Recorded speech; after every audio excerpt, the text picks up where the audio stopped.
The man crawled through the front door of the rusted anchor bar with blood on his hands and panic in his eyes. For 1 second, nobody moved. The jukebox kept playing. A glass rolled off a table and shattered on the floor. Someone near the pool table cursed under his breath. A woman in a red jacket screamed and backed into the wall. The man made it 3 feet past the doorway before his body gave up. He hit the wooden floor hard. One hand pressed against his ribs, his breathing wet and shallow, his face already turning the wrong color. Livia Cross was behind the bar, wiping down a counter that had been sticky since 1998.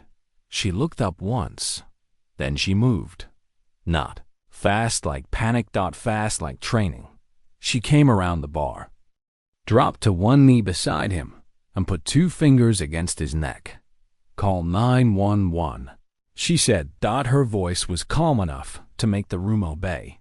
A man at the far table grabbed his phone. The owner froze behind the register. 2 dock workers stood up and did nothing useful. Then Admiral Nathan Vale rose from the private booth near the back. He had silver hair, a navy coat, and the kind of face that expected rooms to make space for him. 3 men in expensive civilian jackets stood with him. "Step away from him," the Admiral said. Livia did not look up. The wounded man's pulse was thin. His breathing was collapsing. He had minutes, maybe less. "Get me the trauma kit from under the bar," she said. The owner blinked. "The what?" "The red case. Bottom shelf. Move." Admiral Vale stepped closer. "You are a bartender," he said. "You are not qualified to touch that man." Livia finally looked at him. Her eyes were steady. "Too steady. He's bleeding internally and his lung is failing," she said. "You can question my qualifications after he is breathing." The Admiral's face hardened. "I said step away." The man on the floor grabbed Livia's wrist with bloody fingers. He tried to speak. Only 2 words came out. "Black ledger." The Admiral went completely still. Livia heard it. So did he. And that was the moment she understood the bleeding man had not crawled into the rusted anchor by accident. If this story already has you hooked, stay with it until the end. And if it moves you, hit like and drop a comment with the city you're watching from. The rusted anchor bar sat at the edge of Bellwether Harbor, where the city stopped pretending to be polished and started smelling like salt. Diesel, an old rain dot. It was the kind of place people used because it was close, not because it was good. The sign outside had lost 2 bulbs. The floorboards complained under heavy boots. The back wall was covered with faded fishing photos, military patches, and framed newspaper clippings from storms. Nobody under 40 remembered at night. The place filled with dock workers, off-duty contractors, ferry mechanics, retired sailors, and men who claimed they had once known someone important. Livia Cross had worked there for 22 months. Most people knew 3 things about her. She poured drinks clean. She did not talk much, and she could throw a drunk twice her size out the side door without raising her voice. She was 34, dark-haired, lean, and easy to underestimate if someone mistook quiet for weakness. Her face was calm in a way that made some people comfortable and others nervous. She wore black jeans, a dark shirt, and a gray apron with one pocket torn at the seam. Nobody at the rusted anchor knew much about her past. Mac Delaney, the owner, had asked once. She had said, "Medical work." He had asked where. She had looked at him for 2 seconds too long and said, "Far away." Mac had been in bars long enough to know when a person had closed a door. He did not knock again. Livia worked 4 nights a week. She came in early, checked the exits, checked the first aid kit, checked the alley camera, checked the backlock, then started cutting lines. She did all of it quietly. The younger servers thought she was obsessive. Mac thought she was practical. The regulars thought she was just one of those people who liked things done a certain way. They were all partly right. The truth was that Livia had spent years in places where small failures became large funerals. A missing bandage, a blocked exit, a door that did not latch, a radio no one charged. People called those things details until the moment they killed someone. So, Livia checked. Bellwether Harbor was a military town even when nobody said it out loud. The naval station sat across the water behind fences and lights. Defense contractors rented whole floors of the glass buildings near the Port Authority. Men in expensive coats and military haircuts moved through the city like they owned pieces of it. One of those men was Admiral Nathan Vale. He had been coming to the Rusted Anchor for 6 months. Not often. Just enough to be noticed. Always the same booth near the back wall. Always with 2 or 3 men. Always expensive whiskey. Always speaking softly enough that people leaned in without meaning to. Mac loved him because admirals tipped well and made a bar feel important. Livia did not love him. She did not hate him either. She simply noticed things. Vale never sat with his back to a door. His men never drank as much as they ordered. Twice, he had met with a port commissioner. Once, with a defense contractor whose face Livia recognized from a newspaper article about a warehouse fire that had been ruled accidental too quickly. And once, 3 weeks earlier, Vale had looked at Livia like he knew her. Not recognized her. Knew her. There was a difference. That night began like any other. Thursday. Rain against the windows. Fry oil in the air. 2 ferry mechanics arguing about baseball. A woman crying quietly in the corner booth while her friend held both her hands. A group of younger sailors laughing too loudly near the dartboard. Admiral Vale arrived at 8:10 p.m. He wore a navy overcoat and no uniform, but rank stayed on some men even after the brass came off. He entered with 2 men in civilian suits, and 1 woman in a cream-colored coat who carried a leather folder, like it had weight beyond paper. Mac straightened when he saw them. Livia did not. She poured Vale's whiskey before he ordered it and placed it on the bar. Booth? She asked. Vale smiled faintly. You remember? I remember orders. His smile did not reach his eyes. That can be useful. It depends who gives them. Asterisk. For a moment. Neither moved. Then Vale took the glass. Careful, Miss Cross, he said. That sounded like a philosophy. She wiped the counter. Once, it was just customer service. He went to his booth. Mac appeared beside her 2 seconds later. Try not to irritate the Admiral, he whispered. He irritates himself. Livia, I'm working. Mac gave up. He usually did. At 9:32 p.m., the door opened the first time. A gust of rain came in with 2 dock workers. Nothing unusual. At 9:47, Vale took a phone call and stepped into the back hallway. Livia watched the reflection in the mirror behind the bar. Vale did not go to the restroom. He went near the side exit, spoke for 40 seconds, then returned. At 9:51, a black SUV rolled past the front windows and did not stop. At 9:56, the woman in the cream coat checked her watch and said something to Vale. At 10:03, a man crawled through the front door. His name was Jonas Pike, though Livia would not learn that until later. In that first moment, he was only a body in trouble. Mid-40s, gray jacket soaked dark at the side, 1 shoe missing, blood on his fingers, breathing wrong, eyes searching the room like he had not come, looking for help but for a specific person. He collapsed near the entrance. People panicked. Livia moved. She was beside him before anyone else. Understood the difference between a drunk, a fight, and a dying man. His left side was soaked. Not spurting, Not bright. Darker and slower, which could be worse because slow bleeding fooled people until it did not. His ribs moved unevenly. His breathing was shallow, wet, and losing rhythm. She checked his pulse, his breathing, his pupils. His hands cold. Too cold. Shock was already inside the room.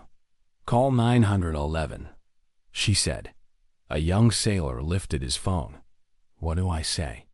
Male, mid-40s, penetrating trauma, possible chest injury, severe blood loss. Rusted anchor bar, Pier Street. Tell them he is conscious but unstable. The sailor repeated it word for word, voice shaking. Mac appeared with wide eyes. What do we do? Trauma kit. Red case. Under the bar. We have a trauma kit? You have 3 because I bought them. He ran. Admiral Vale stepped forward. Everyone. Stay back, he said loudly. It was the kind of voice that turned fear into obedience. People moved. Livia did not. Vale looked down at her. You need to move away. Not now. His eyes narrowed. I was not asking. Livia pressed a folded towel hard against the wound under the man's jacket. The man gasped, then groaned. She leaned closer. Stay with me, she said. Look at me. His eyes found hers. He tried to speak. No talking. He ignored her. Black ledger, he whispered. Vale's. Hand stopped halfway to his pocket. Only Livia was close enough to hear clearly, but Vale heard enough. His face changed too quickly for anyone else to catch. Livia caught it. She looked up. Vale's voice was lower. Now, this man is intoxicated or delirious. You do not know what you're handling. I know. Enough. You are a bartender. And he is dying on my floor. Mac returned with the red trauma case. Livia opened it and worked without explaining. Gloves, pressure, dressing, shield. She gave the wounded man oxygen from the small emergency cylinder. She kept behind the bar because bellwether ambulances sometimes took too long near the dock. Max stared at her. When did we get oxygen? Last winter? Why? She looked at him once. Because people bleed in port towns. Vale took another step. You are creating liability. Livia did not look at him. Good. He can sue me. Alive. Someone near the dartboard made a sound that might have been a laugh if the room had not been so afraid. Vale's face hardened. He reached for her arm. That was his mistake. He did not grab hard. He did not need to. Men like Vale believed the assumption of control did half the work before. The hand even landed.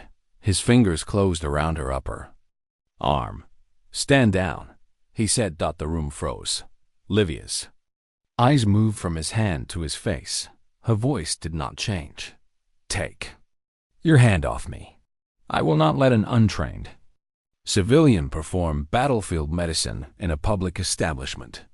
The word battlefield landed wrong. Livia heard it. So did Vale. A second too late. She looked at him steadily. I did not say battlefield, she said. Vale released her arm. Too late. She had already filed it. The sirens arrived 8 minutes after the call.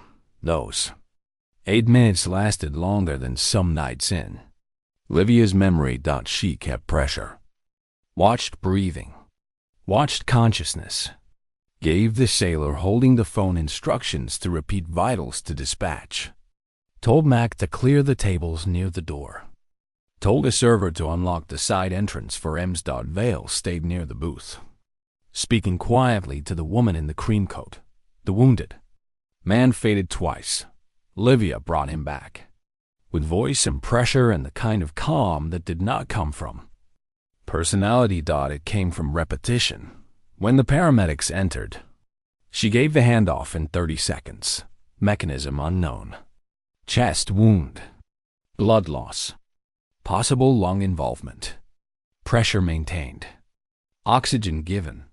Consciousness fluctuating. Words spoken. She did not mention Black Ledger, not yet. The lead paramedic, a woman named Ruiz, stared at her for half a beat after the handoff. You medical? Bartender, Livia said. Ruiz looked at the dressing, the oxygen, the cleared path, the stable pressure. Sure.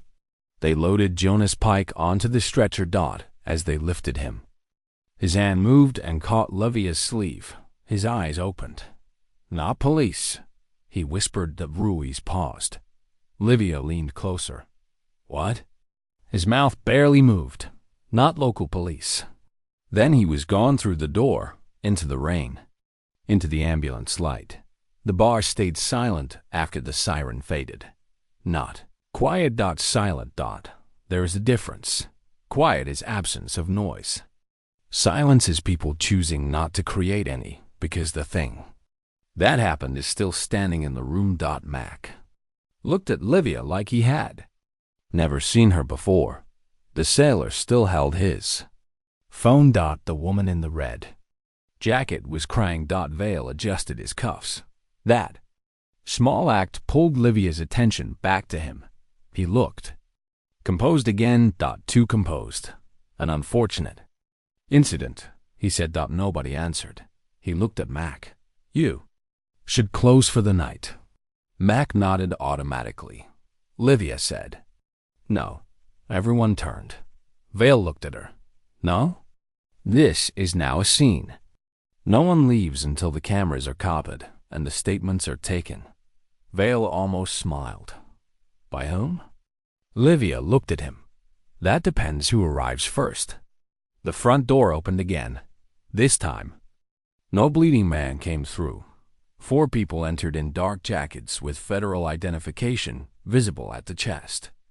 Behind them came a woman in a charcoal coat, late 50s, short gray hair, calm eyes, and a posture that made Vale straighten before he could stop himself. She looked at the blood on the floor. Then at the people. Then at Livia. For 1 second. The mask slipped. Not shock. Recognition. Double coats. Commander Cross, the woman said. The room turned toward the bartender. Vale went very still. Livia's face did not change. Director Harlan, she said. Mac whispered. Commander? No one answered him. Director Maeve Harlan of the Federal Maritime Security. Inspector stepped farther into the bar. Nobody leaves, she said. The federal agents spread through the room. No shouting. No weapons drawn. Just control, quiet and immediate. One agent moved to the front door. Another to the side exit. A third approached Mac. Security cameras. The agent said. Mac pointed behind the bar without speaking. Livia removed her bloody gloves slowly and dropped them into a trash bag. Harlan watched. You saved him? He was alive when Ems left. That is not what I asked. Livia looked at her. Yes. Harlan nodded once, only once. Vale stepped forward. Director Harlan, this is a civilian matter. A man injured elsewhere wandered into a public bar. I'm not sure why your office is treating it like a federal event. Harlan turned to him. Admiral Vale. There was no warmth in the title. Vale's smile returned. Maeve. Livia heard the mistake. Old familiarity in the wrong room. Harlan heard it. 2. Director Harlan. She corrected. The woman in the cream coat closed her folder. One of Vale's men took a slow step backward. A federal agent noticed. Stay where you are. Sir. The man stopped. Harlan looked at Livia. What did he say? The room held its breath. Livia wiped one small streak of blood from her wrist. 2 things, she said. Black Ledger, and not local police. Vale's expression did not move, but the woman in the cream coat looked down. That was enough. Harlan turned to her agents. lock. The room. The rusted anchor became a federal scene in 9 minutes. People were separated by table. Phones were placed face down. The bar's cameras were pulled and copied. The blood trail from the entrance was photographed. The door handle was swabbed. Vale's booth was documented exactly as it had been left, down to the whiskey glass and the leather folder. Mac stood behind the bar, looking like a man who had discovered his bar had a basement he did not know about. "What is happening?" he asked Livia quietly. She poured herself water instead of whiskey. "Okay, man came here because he thought this place was safer than wherever he was." "Why would he think that?" Livia looked toward Harlan. Maybe he knew she would come. Mac swallowed. "And you?" She did not answer. He looked hurt by that, but not angry. That was worse. Harlan sat up in the back office, which was barely large enough for 2 chairs and a desk that had not been organized in years. She interviewed Vale first. That was strategic. Powerful people expected to go last, after everyone else had shaped the room around them. Harlan put him first, so he had less time to build a version. Through the small office window, Livia could see Vale sitting upright, composed, hands folded. Harlan sat across from him. An agent stood by the door. Mac leaned beside Livia. "Did she really call you Commander?" "Yes. You want to explain that?" "No. Will you eventually?" "Probably. When?" "When lying becomes more work than telling." "You." Mac nodded slowly. "That might be the most honest thing you've ever said to me." "It wasn't difficult." He almost smiled. At 11:21 p.m. The hospital called Jonas Pike had survived surgery. Barely. The knife had entered below the ribs and caused internal damage. He had lost significant blood. He was unconscious, ventilated, and under guard. Under federal guard, not local police. Livia saw Harlan receive the update. Her shoulders lowered by a fraction. Then the next call came. Harlan listened for 10 seconds. The fraction disappeared. She stepped out of the office. Cross. Livia turned. Harlan's voice was controlled. The safe apartment assigned to Pike was compromised. 40 minutes before he arrived here, 2 protection officers were found locked in the utility room. Alive, disarmed. Pike was gone. Vale's booth went silent. He had been returned there after questioning. Not free, not detained. Sitting in the uncomfortable space between, Livia looked at the blood near the entrance. He drove himself here? 3 blocks. With that injury? Yes. Then he knew this bar. Harlan said nothing. Livia looked at the wall behind the bar. At the old military patches. At the framed photos. At the camera above the front window. "No," she said slowly. He knew the cameras. Harlan's eyes sharpened. Livia walked toward the front of the bar and looked up at the camera over the entrance. Then at the one facing the booths. Then at the one Mac had installed above the register after a break-in 2 years earlier. "He came through the front door because he wanted to be seen," she said. "He knew he might not stay conscious. He needed the room to become evidence." Mac whispered, "Jesus?" Harlan turned to the agent handling camera copies. "Pull the street view." They did. The outside camera showed Pike's car arriving crooked at 10:02 p.m. It hit the curb, rolled another 2 feet, then stopped. Pike fell out of the driver's side and crawled toward the door. 30 seconds before his car appeared, another vehicle passed slowly. Black SUV. No plates visible from that angle. Then came something else. At 9:47 p.m. Admiral Vale stepped into the back hallway and used his phone near the side exit. At 9:48. The black SUV turned onto Pierce Street. Harlan watched the footage twice. Vale stood behind her. "That proves nothing," Livia said. "No one said it did?" He looked at her sharply. She held his gaze. It just gives people a place to start. That was when the woman in the cream coat spoke for the first time. You really should have stayed gone, Commander. Every federal agent in the bar turned toward her. Vale closed his eyes. For half a second, Livia looked at the woman. I don't think we've met. The woman smiled. No, but your file was very memorable. Harlan's voice went cold. Name. The woman lifted her chin. Morris Vey, Counsel for Harborline Strategic Logistics. The name landed.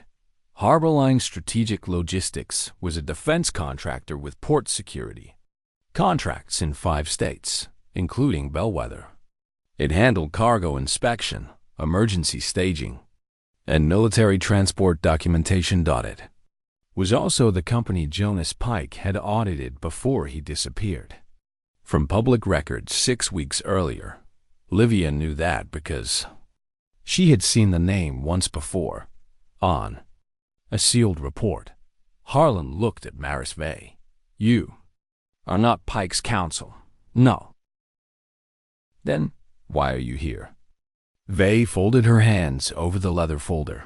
I enjoy whiskey. Nobody moved. Harlan nodded to an agent. Take her folder. Vey's smile faded. I object. Noted. The agent reached for the folder. Vey pulled it back. Not much. Just enough.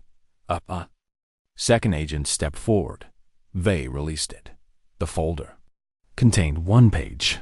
A printed medical liability waiver for the rusted anchor bar, signed by Livia Cross, dated that afternoon. Mac stared at it. That's impossible. Livia took 1 look. My signature is forged. Harlan looked at her.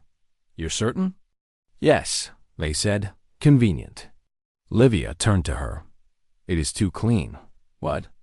My real signature gets worse after the C. Whoever competent practiced from a license document. For the first time, Vey's confidence faltered, just briefly. But enough. Harlan handed the document to an agent. Bag it. Livia understood the purpose immediately. The waiver made it look like she had been hired unofficially for medical services at the bar. If Pike died, the story could become reckless bartender performs unauthorized treatment under suspicious prearranged circumstances. It was not only a forgery. It was a frame, a quiet one, the kind designed before the crisis. Harlan looked at Vale. Did you know this document existed? Vale's face was calm. I do not manage Miss Vey's paperwork. Livia said. That is not a no. Vale looked at her with something close to hatred. There it was. Not anger. Recognition. He knew exactly who she had been. At midnight. Harlan took Livia into the back office. The door closed. For a few seconds, they stood in the cramped room without speaking. Outside, agents moved through the bar. Inside, the old desk lamp made everything look tired. Harlan was the first to speak. You disappeared well. I retired. You were not cleared to retire. I was cleared to leave. That is not the same thing. Livia looked at the wall.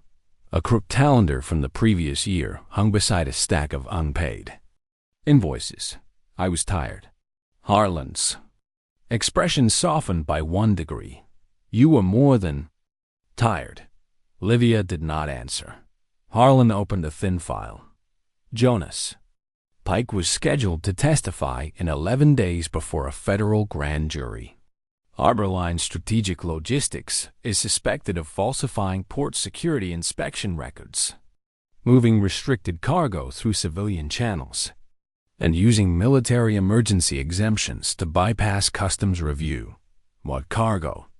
Weapons components, medical supply containers, drone guidance units. Some legal, some not. And Pike? Internal auditor. He copied the black ledger before they realized he understood what he had. Livia remembered the man's bloody fingers around her wrist. Black ledger. Why here? She asked. Harlan looked at her. He asked for this bar as a fallback site. Livia did not move. Harlan continued. He said there was a bartender here who would keep him alive long enough for us to arrive. Livia's voice dropped. I don't know Jonas Pike. No, Harlan said. But he knew you. She placed a photograph on the desk that it showed a field hospital from years ago. Dust. Canvas. Harsh light. Livia younger, hair tied back, hands gloved, leaning over a man on a stretcher. Behind her stood Jonas Pike, not wounded, not a patient, wearing a logistics badge. Livia stared at the photo. Memory moved behind her eyes. Not gently. Karatin Province, Harlan said. 8 years ago. He was attached to supply chain review. Livia remembered then, not his. Name. His face. A quiet man with clipboards. And tired eyes who had once found. Missing blood units in a storage manifest because Livia had said patients were dying faster than supplies were arriving. He helped us, she said. Yes. Livia looked through the office window, toward the blood on the floor. So tonight he came to collect. No, Harlan said. Tonight he came because he trusted you. That was worse. Debt could be repaid. Trust was heavier. At 12:18 a.m. The first deletion attempt began. It was not at the bar. It was inside a federal evidence server where Pike's preliminary deposition summary had been stored. An agent came to the office door. Director. Harlan opened it. The agent held a tablet. Someone initiated a purge on Pike's testimony index. Internal credentials. Harlan's face did not change, but the room temperature seemed to. Whose credentials? The agent glanced at Livia, then back. Local field office deputy. Martin Shaw. Harlan went still. Livia knew that look. Not surprise. Damage assessment. Where is Shaw? Harlan asked, not responding. Freezes access. Already done? Too late? The agent hesitated. Partial deletion before lockout. Harlan turned to Livia. Pike's black ledger may now be the only complete copy. And Pike is unconscious. Yes. Where's the ledger? We don't know. Livia looked toward the bar. Then to the cameras. Then to the blood path. He had it when he came in? We searched his clothes at the hospital. Nothing? Car? Empty. Livia closed her eyes for 1 second. Not to think. To remove noise. Pike crawled in. Blood on both hands. One hand on his ribs. One hand reaching. He fell near the entrance. He grabbed her wrist. Black ledger. Not local police. He had not carried a folder. Not visibly. But he had been wearing a gray jacket. His shoe, Livia said. Harlan looked at her. What? He was missing one shoe when he came in. The agent checked the footage. Pike fell out of the car wearing both shoes. He crawled to the bar. When Ems carried him out. One shoe was missing. Everyone searched the lobby floor. Nothing. Livia looked at Mac. Basement. Mac blinked. What? What? What? What had it? What? What had ring? Livia floor. Nothing. Livia looked at Mac. Basement. Mac blinked. What? The floor vent near the entrance. It's loose. You've been meaning to fix it. He stared at her. Then ran. The vent was under the broken table near the door. The cover lifted with a flathead screwdriver. Inside, wrapped in a bloody sock, was a small black drive. No label. No markings. Just a strip of tape with 2 words written in pen. For Cross. Mac looked at Livia. The agents looked at Livia. Harlan said nothing. Livia stared at the drive, then her phone. Buzz. Unknown number. She answered without thinking. A man's voice said, "Give it back, Commander, or the next body crawls into your bar already dead." The line went silent. The next hour moved fast. The black drive was bagged under chain of custody. Harlan called for a forensic team. Mac was told not to touch anything, which made him stand with both hands in the air until Livia told him to stop being dramatic. Vale requested counsel. Vale refused to answer questions. Two of Vale's men were separated. One asked for immunity before anyone had accused him of anything. That was rarely a sign of innocence. Livia gave her statement. She gave it cleanly. Time, observation, action, patient status, words spoken. Vale's interference. The phone call. The forged waiver. No emotion, no speculation, no performance. The young agent taking notes looked up twice. Surprised by the structure. Harlan was not surprised. At 1:11 a.m. The forensic team accessed the black drive in the back office with Livia, Harlan, and two agents present. The drive had 3 layers. The first was decoy, accounting data. The second required a phrase. Livia did not know it. Then Mac, who had been standing by the door trying to be invisible and failing, said, "Try Russ never sleeps." Everyone looked at him. "What?" he said. "It's written on the mirror behind the bar." Pike looked at it when he was on the floor. "I thought he was dying poetically." The phrase worked. Mac looked proud for half a second, then realized the room was too serious for pride and folded his arms. The second layer. Open. Files filled the screen. Shipping manifests. Payment records. Emergency exemption forms. Security inspection overrides. Names. Dates. Signatures. Then the third layer opened. Automatically. A video file. Harlan clicked it. Jonas Pike appeared on screen. Alive, pale, sitting in what looked like a hotel room. "If you are seeing this," he said, "I am either dead or unable to speak. My name is Jonas Pike. I was an internal auditor for Harborline Strategic Logistics.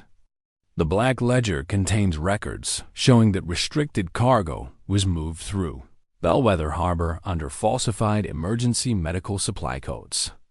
The operation was protected by 3 people inside the Port Authority, 1 federal field office contact, and 1 retired naval officer currently serving as an informal advisor to Harborline." The room was silent. Pike looked into the camera. Admiral Nathan Vale. No one moved. Outside the office, Vale sat in his booth with perfect posture. Inside, his name hung in the air like smoke. Pike continued, "If this reaches Livia Cross, then I made it to the fallback site. She does not know about this operation. She is not involved. I chose her because 8 years ago in Karadan province, I watched her keep 12 people alive after a supply convoy was hit. I also watched her refuse an order that would have left 3 civilians behind. She is the only person in Bellwether I believed would act before asking who gave permission." Livia looked away from the screen, not because she was embarrassed, because the past had a way of standing too close when someone else spoke it aloud. Pike's video ended with one final line. "The ledger is not the target. It is the map. The real evidence is still inside Pier Warehouse 9. Harlan stood. Move. At 1:43 a.m., the federal vehicles left the rusted anchor for Pier Warehouse 9. Harlan did not want Livia to come. Livia did not ask permission. She grabbed her jacket from behind the bar and followed. Mac stepped in front of her near the door. "No." She looked at him. "Move." "No," he said again, surprising both of them. "You were almost framed in my bar. A man bled on my floor because he trusted you. An admiral looked like he wanted you erased. And you are walking toward the warehouse where the evidence is?" "Yes, that is insane. It is informed. That is not better. Livia's expression softened slightly. Mac. He shook his head. Do not do that voice. What voice? The one where you make a bad idea sound like weather. Harlan appeared behind her. She is not going in as enforcement, she said. She stays behind the line. Mac looked at Livia. She won't. Harlan said nothing, because Mac was probably right. Pier Warehouse 9 sat behind a chain-link fence at the north end of the port, between a cold storage facility and an abandoned customs inspection building. It had been closed officially for renovation. Unofficially, its power usage had tripled over the last 4 weeks. The rain had turned harder. Federal vehicles entered without sirens. Lights off. Controlled approach. Livia rode with Harlan. Neither spoke for the first half of the drive. Then Harlan said, "You should know the call thread is being traced.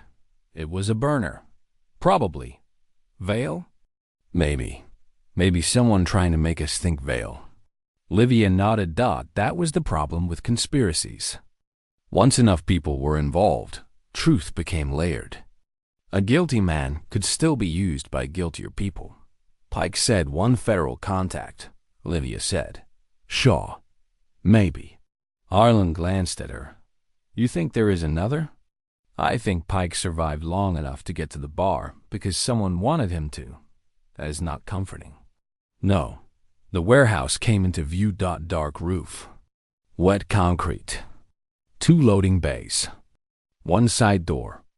No visible security. Too clean. Livia said, "This is wrong." Harlan lifted her radio.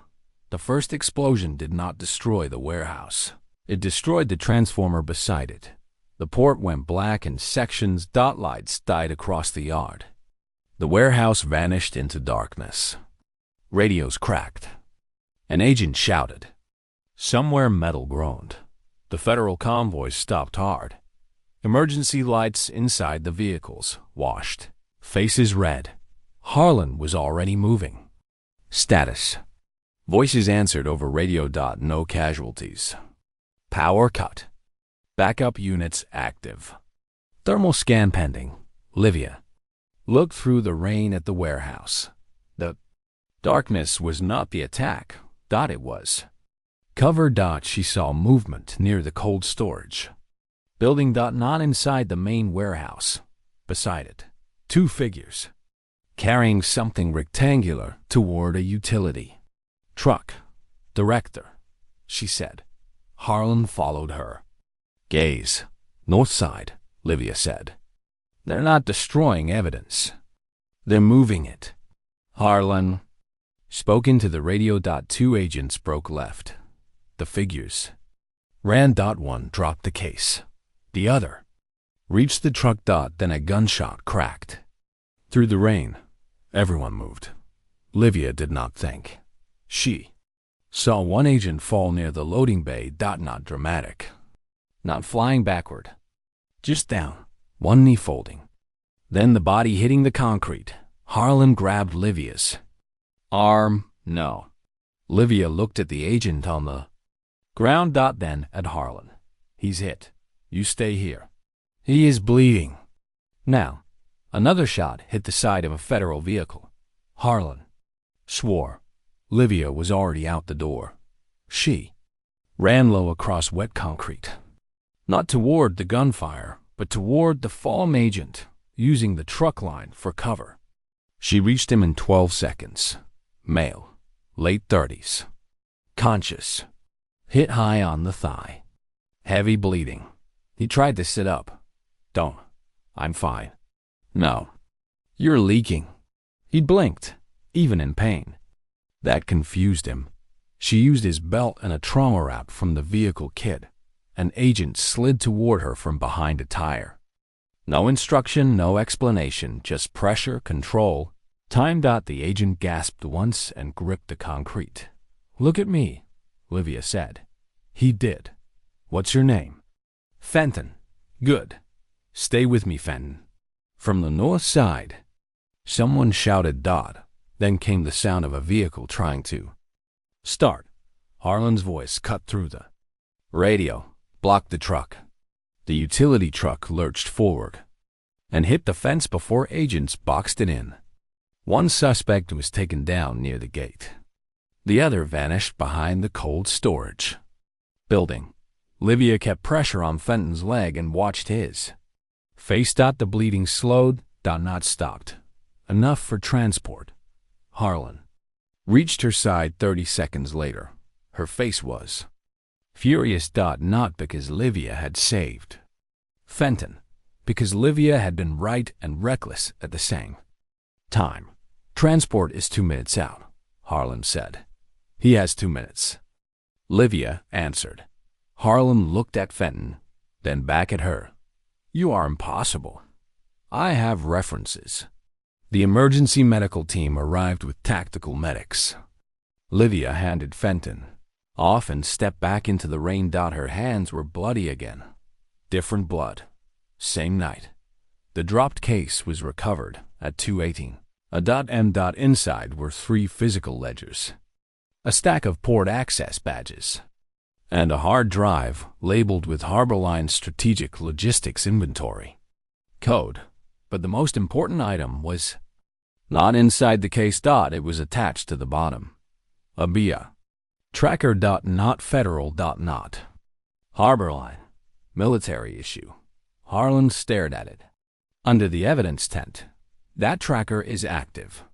Livia looked toward the dark shape of the warehouse. Then someone knew the case would be moved or wanted to follow. Whoever took it, who had access to military trackers. Harlan's face tightened. Veil. Too obvious. Bellwether naval security. Still too broad. The suspect taken near the truck refused to identify himself. His pockets were empty. No phone. No wallet. No keys. But he had a tattoo behind his ear that one of the agents recognized. Former private security. Contracted once under a company called Sentinel Reach. Sentinel Reach had been named in Pike's ledger. It had also provided protection staff for Jonas Pike's safe apartment. Harlan read the update and said nothing for a full 10 seconds. Then she looked at Livia. The protection detail was compromised from inside the contractor, not the field office. Shaw may still be dirty, Livia said. Double quotes. Yes, but not alone. A radio crackled. Director, you need to see the warehouse. Inside Pier Warehouse 9. Under emergency lights stood rows of medical supply containers. On paper, they were emergency surgical kits bound for naval hospitals. In reality, half the containers were empty. The other half held guidance chips, drone components, restricted optics, encrypted radios, and sealed cases with no markings at all. The black ledger had not exaggerated. It had simplified. Pike had uncovered a port within the port, a shadow logistics route hiding behind medical supply exemptions and military urgency. Harlan's agents photographed everything. Livia stood near one open container and looked at a stack of boxed field dressings pushed to the front like camouflage. She picked up one. Box. Empty. Harlan watched her. What? Livia's voice was quiet. Asterisk. These were the same labels used in Coradin. Harlan came closer. What do you mean? The missing blood units. The supplies that vanished before the convoy attack. We thought it was local theft. Then bad inventory. Then classified rerouting. She looked at the empty box. It was this. Harlan's expression changed. This network goes back 8 years? Maybe longer. That was the midpoint of the night. Not the bar. Not Pike. Not Vale. This was the real shape of it. The same kind of falsified medical supply codes that had left field hospitals short years ago had become a domestic smuggling route through a military port, and Livia had not walked away from her old life after All dot, it had simply waited for her behind the rusted Anchor's front door dot at 3:07 a.m. Admiral Vale was taken from the rusted Anchor to the federal field office. He had not been arrested yet. That was important. Powerful people were not always arrested first. Sometimes the system circled them carefully, collecting the smaller pieces until the center had no clean place left to stand. Maris Vey was detained after forensic review showed her forged waiver had been paraded on a Harborline strategic logistics device too. Hours before Pike was attacked, Mac gave 4 statements and got each one more irritated than the last. By the 4th, he was telling agents they should have paid more attention to Livia from the beginning. Livia would have stopped him if she had been there. She was still at the warehouse. At 3:22.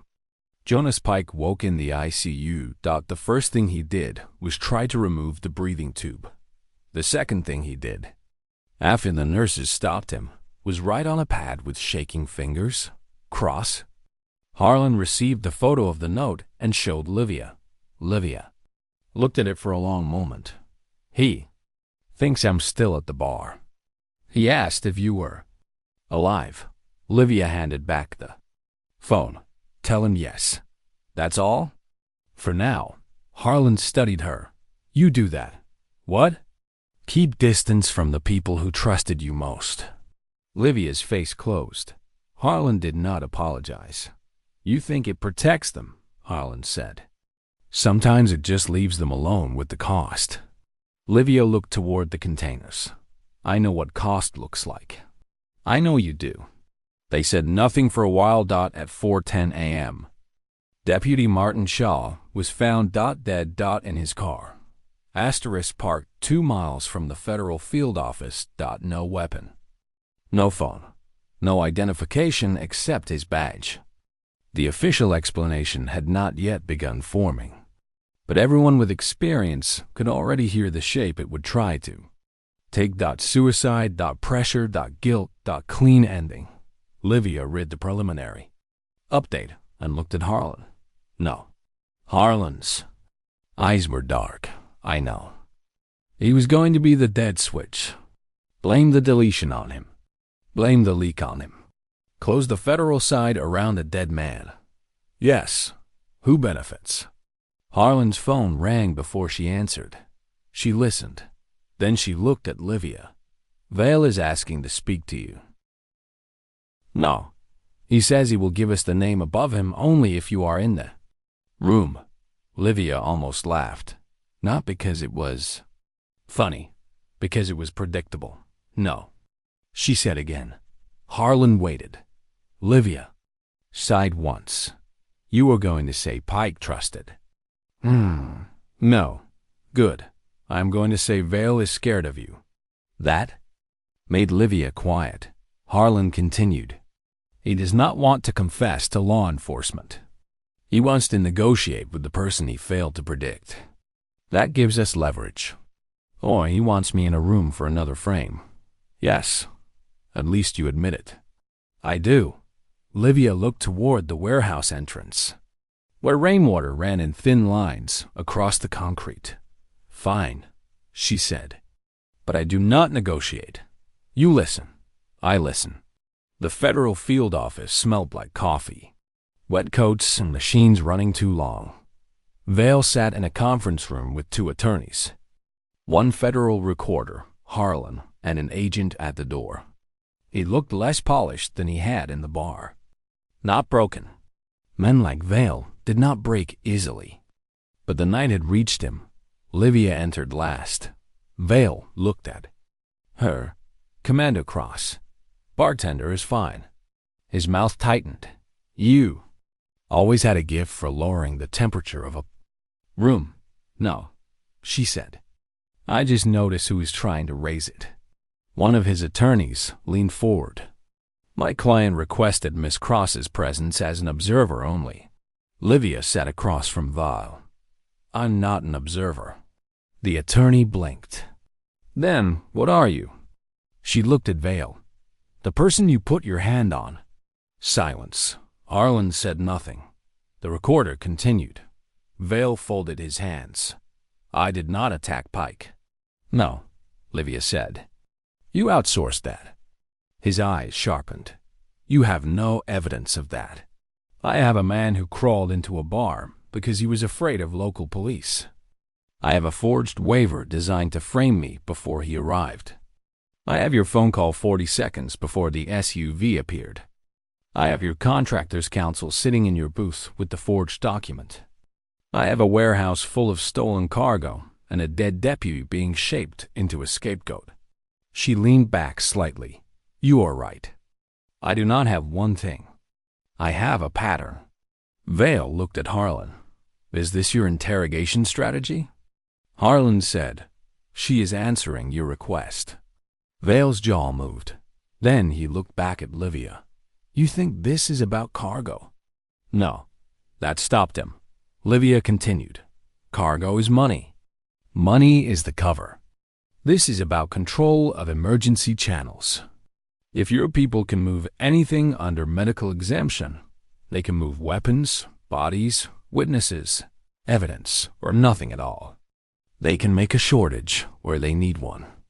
They can create a crisis and profit from the response. Vale stared at her. You learned that in Karadan, he said. The room went very still. Harlan's eyes moved to Livia. Livia's expression did not change. Vale smiled. Faintly. There it is. Livia said. There what is? The thing you pretend not to carry. He leaned forward. Karadan was unfortunate. But you survived it. Built a quiet little life. Poured drinks. Watched doors.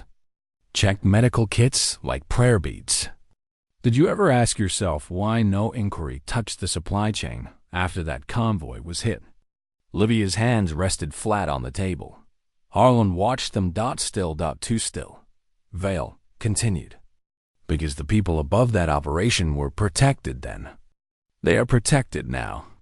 You are looking at branches and calling them roots. Livia said, name the root. Vale leaned back. That depends on what I receive. Harlan's voice cut in. You are not negotiating immunity in this room. Vale looked at her. Then I have nothing else to say. Livia stood. His eyes flicked up. That surprised him. She was leaving too early. You asked for me because you thought I needed closure, she said. I don't. His face shifted. You should. No, she said. Jonas Pike needs protection. Fenton needs a surgeon. Shaw needs someone to say he did not kill himself until proof says otherwise. The missing supplies need to be traced.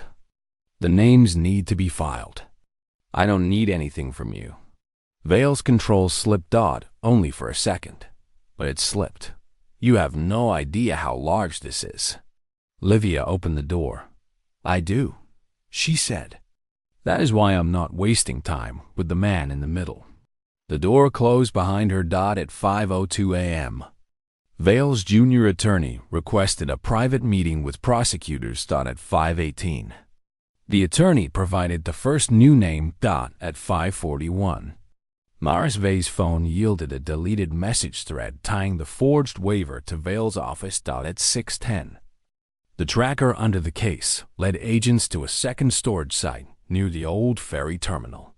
Inside were original manifests, dating back 9 years, including Cora Din. By sunrise, the story was no longer containable.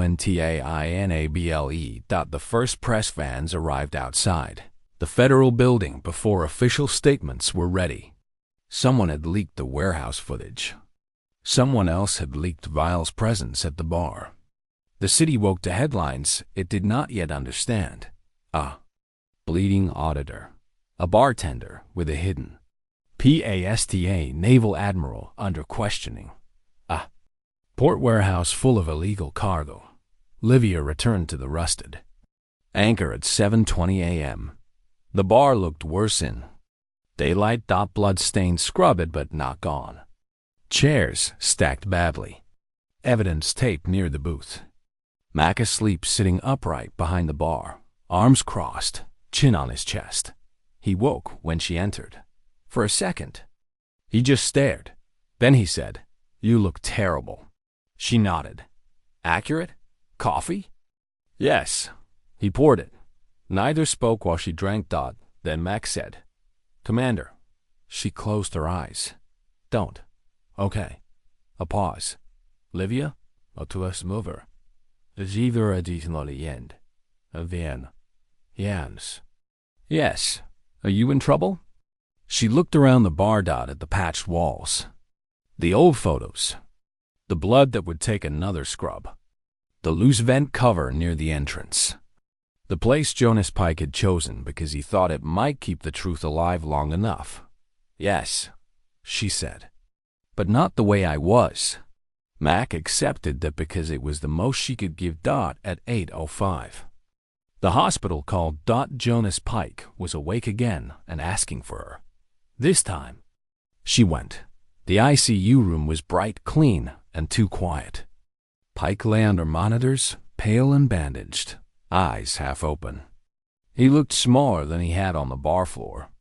People often did after the emergency passed. Crisis made bodies large. Recovery revealed the cost. Harlan stood outside the room with 2 agents.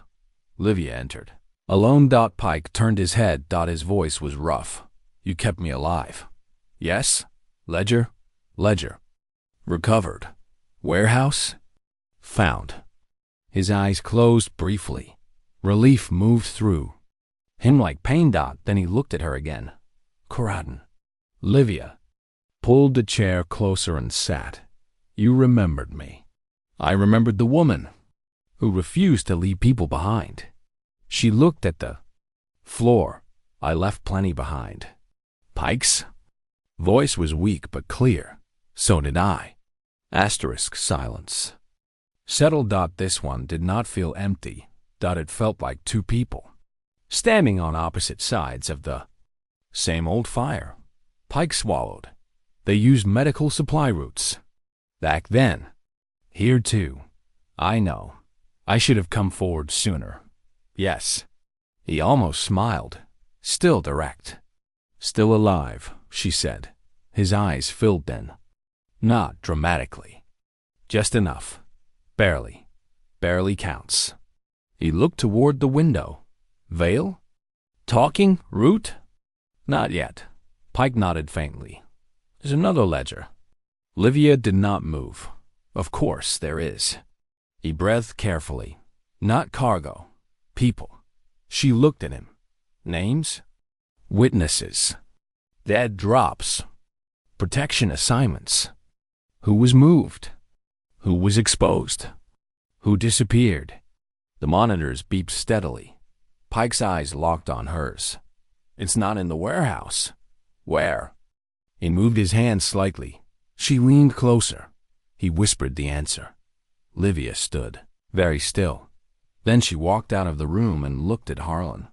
Harlan read her face. "What?" Livia said, "The witness list is at the rusted anchor." Mac found it behind the oldest photo on the wall. Not the fishing photos. Not the military patches. The framed newspaper clipping from the bellwether storm of 1989. The one no one looked at anymore because it had always been. Their behind. It was sealed. Envelope wrapped in plastic. Inside was a memory card. On the card were names. Too many names. Some alive. Some dead. Some relocated. Some marked compromised. Some tied to Coradin. Some tied to Bellwether. Some tied to ports Livia had never visited but recognized from old supply routes. It was not just a ledger. It was a map of who had paid for silence and who had died when silence failed. Harlan stood in the rusted anchor's empty bar with the memory card sealed in an evidence bag. Mac looked sick. This was here the whole time? Livia nodded. "Why here?" he asked. She looked at the wall. Because the rusted anchor had been there before the contractors came. Before the port changed. Before men, expensive coats turned emergency channels into private roads. Because people hid truth in places powerful people stopped seeing. Because no one looks closely at an old bar. She said. Mac looked at her. Or the bartender. She did not answer. By that evening, Admiral Nathan Vale was formally arrested. Not quietly, not dramatically either. Federal agents escorted him from the field office while cameras rolled from behind the barricades. He looked straight ahead, face controlled, coat collar raised against the wind. Maris Vey was charged with obstruction and conspiracy. Harbor Line. Strategic Logistics had its contracts frozen. Deputy Shaw's death was reopened as suspicious. 3 port officials resigned before anyone asked them to. 2 tried to leave the state. They did not get far. The first official statement came at 6 p.m. It said very little. That was how serious cases worked. The less they said at the beginning, the more there usually was underneath. Livia watched the statement from the bar, sitting on a stool with a towel full of ice against the bruise on her arm. Where Vale had grabbed her. Mac stood beside her. "Does it feel good?" he asked. "What?" "Him getting arrested." She thought about it. "No." Mac nodded. "Does it feel like anything?" Livia watched Vale's image on the television. "It feels like a door opened." "That good or bad?" "Yes." He accepted that. The rusted anchor reopened 3 days later. Not because Mac wanted to, but because Bills did not care about federal investigations. The first night was strange. People came in quieter than usual. Some stared at Livia. Some tried not to. A few asked questions. She answered none of the bad ones. At 9:30, a young sailor put cash on the bar and said, "My brother was at Karatin." Livia looked at him. "He came home because a medical team held the line when the convoy was hit," the sailor said. "He never knew their names." Livia placed his drink down carefully. "What is your brother's name?" The sailor told her. Livia remembered. Not the face. Not clearly. But the case. Blast injury. Severe blood loss. Stayed alive because someone found 2 units that had been mislabeled and almost lost in the supply mess. He was stubborn. She said. The sailor blinked. Then he smiled. Faintly. "Yeah, he still is." She nodded. "Good." After he left, Mac pretended not to see her stand in the back hallway for almost 2 minutes. A week later, Jonas Pike came to the rusted anchor in a wheelchair. Federal agents hated the idea. Harlan hated it more. Pike insisted. Livia had learned by then that wounded auditors could be as stubborn as soldiers. The bar went quiet when he entered. Mac cleared a table. Without asking, Pike looked at the floor near the entrance. The stain was gone now. Mostly. Livia brought him water. "No whiskey?" he asked. "You nearly died last week." "I noticed. Water." He took it. Harlan stood near the door with the tired expression of a woman losing arguments to people recovering from major surgery. Pike looked around the bar. "I chose well," he said. Livia sat across from him. "You chose." "Painfully. That too." He looked at the wall, where the old newspaper clipping had been rehung. Behind it, nothing now. The memory card was in federal evidence. The names were being protected, verified, and moved before the wrong people knew which ones had surfaced. How many? Livia asked. Pike did not pretend not to understand. 43 confirmed. More possible. Alive? 26. She absorbed that. 20-6 living people, who might still be moved in time. That was not enough. It was more than nothing. Pike said, "They are asking for your formal testimony." No. "And your Karatin records." No. "You do not have to carry it alone this time." Livia looked at him. That sentence was too clean, too easy, but he looked like someone who knew exactly how unclean and difficult it actually was. So she did not dismiss it. I'll testify, she said. Pike nodded. Harlan heard from the door, but did not interrupt. Mac, polishing a glass that was already clean, smiled to himself and wisely said nothing. At closing time, Livia stepped outside. The harbor air was cold. Rain threatened but had not started.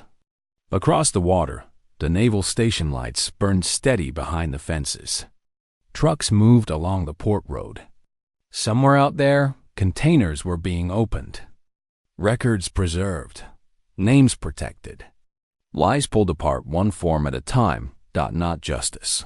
Not yet, but motion. That mattered. Harlan came out and stood beside her. You could come back, she said. Livia looked at the water. I am back. I meant officially. I know what you meant. Harlan nodded. Will you? Livia thought about the bar. About Mac. About Jonas Pike crawling through the door. About Fenton bleeding on the concrete. About Deputy Shaw in his car. About Corradin, where the first missing supplies had become the first missing people. She had wanted a quiet life. She still did, but quiet was not the same as silence. No title, she said. Harlan turned. What? No uniform. No command. No speeches. You send me files when medical evidence crosses logistics. I review. I tell you what doesn't fit. Harlan almost smiled. That sounds like work. It sounds like bartending with worse paperwork. I can make that happen. I know. They stood in silence. Behind them, Mac turned off the neon sign. The rusted anchor went dark except for the light. Above the door, Livia looked at the threshold, where Jonas Pike had crawled in with blood on his hands, and a ledger hidden where no one thought to look. The floor had been scrubbed. The stain was gone. Story was not. Her phone buzzed. Unknown number. For a moment, the old part of her went still. She looked at the screen. A message. 3 words. Not Vale. Not Shaw. Not Pike. Root is watching. Livia stared at it. Then she looked across the water at the naval station. Lights. Harlan saw her face. What is it? Livia put the phone in her pocket. The door opened, she said. And this time, when she walked back into the bar, she did not lock it behind her.